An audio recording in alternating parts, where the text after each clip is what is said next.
തേജസ് ന്യൂസിലേക്ക് സ്വാഗതം. തിരഞ്ഞെടുപ്പിന് പിന്നാലെ വയനാട് തൊവരിമലയിലെ ഭൂസമരത്തിന് നേരെ പോലീസ് ബലപ്രയോഗം.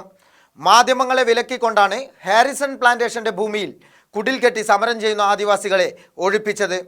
സമരസമിതി നേതാക്കളായ MP കുഞ്ഞിക്കണാരൻ, KG മനോഹരൻ, രാജേഷ് അപ്പാട്ട് എന്നിവരെ പോലീസ് അറസ്റ്റ് ചെയ്തു.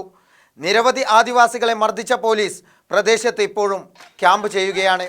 നൂറുകണക്കിന് സമരക്കാരാണ് പോലീസിനെ ചെറുത്ത് തൊവരിമല പരിസര പ്രദേശങ്ങളിൽ ക്യാമ്പ് ചെയ്യുന്നത്. അഖിലേന്ത്യാ ക്രാന്തികാരി കിസാൻ സഭ, ആദിവാസി ഭാരത് സഭ എന്നീ സംഘടനകളുടെ നേതൃത്വത്തിലാണ് വയനാട്ടിൽ ഭൂസമരം ആരംഭിച്ചത്. സുൽത്താൻ ബത്തേരി താലൂക്കിലെ നെന്മേനി തൊവരിമല വലിയ മൂലയിൽ നൂറുകണക്കിന് ഭൂരഹിതർ നിക്ഷിപ്ത വനഭൂമിയിൽ കുടിൽ കെട്ടിയിരുന്നു. തൊവരിമലയിൽ ഹാരിസൺ മലയാളം ലിമിറ്റഡിന് കീഴിലുള്ള എസ്റ്റേറ്റിനോട് ചേർന്ന നിക്ഷിപ്ത വനഭൂമിയാണ് ഭൂസമര സമിതി പിടിച്ചെടുത്തത്. ആദ്യമെത്തിയ പ്രവർത്തകർ HMLന്റെ ഒഴിഞ്ഞുകിടക്കുന്ന 2 ക്വാർട്ടേഴ്സുകളിൽ താമസം ആരംഭിച്ചിരുന്നു. ഹാരിസൺ മലയാളം ലിമിറ്റഡിൽ നിന്ന് നേരത്തെ സർക്കാർ പിടിച്ചെടുത്ത 106 ഹെക്ടർ ഭൂമിയിൽപ്പെട്ട സ്ഥലത്താണ് ഭൂരഹിതരായ ആദിവാസികൾ സമരം ആരംഭിച്ചത്. ഭൂരഹിതർക്ക് വിതരണം ചെയ്യേണ്ടിയിരുന്ന ഭൂമി നൽകാതെ സർക്കാരുകൾ HMLുമായി ഒത്തുകളിച്ചുവെന്നാണ് സമരക്കാർ ആരോപിക്കുന്നത്.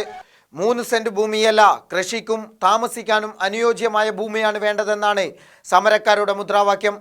അതേസമയം സമരക്കാർ മാധ്യമങ്ങളോട് സംസാരിക്കുന്നത് ഒഴിവാക്കാൻ എസ്റ്റേറ്റിന് പുറകിലൂടെയാണ് പിടിച്ചെടുത്ത ഭൂമിയിൽ നിന്ന് ആദിവാസികളെ പുറത്താക്കിയിരിക്കുന്നത്.